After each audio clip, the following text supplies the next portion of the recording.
Yan guys, oh guys. Wala lang kuryente. Haba pa rin dito ng pila guys. Oh. Diwata, Paris, Caloocan branch. Yan. Kita natin lang napakahaba pa ng pila.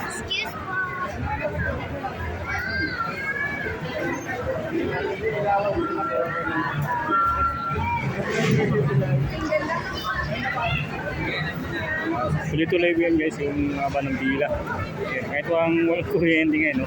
Ganyan, walang kuryente guys, pero napakahaba ng pila. Ito yung malupit kahit gabi na, so walang kuryente dito sa Diwata, Paris, sa Caloocan. Napakaraming tao.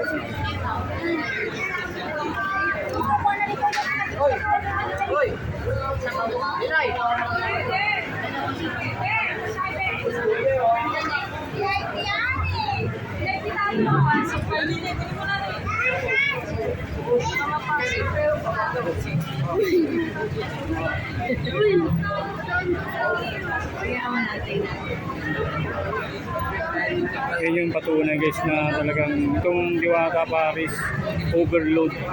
Hindi Diwata talagang hindi pa rin talaga nalalaos. Ibig sabihin napakadami pa rin talaga yung kumakain dito. Ito yung parang na Napakasarap po. Dalawang ulit na po kami. Napakasarap. Yun. So anong masasabi nyo? Nandito na yung Diwata Paris over sa Caloocan City, ate. Sobrang okay po kasi matitikman na namin yung Paris niya dito. Hindi na namin kailangan pumunta ng Pasay. Ayun, no? Thank you po. Ano pangalan nyo, ate? Arjen po. Arjin, oh. Shout out kay ate Arjin. Yun, happy. Happy Sana sila. promise. 100%. Yun, no? 100%. Masarap talaga. Hindi, talagang masarap talaga. talagang kahit pa paano yun, talagang dito pa rin napakadaming tao guys. Diwata, Paris. Walang magawa sa buhay.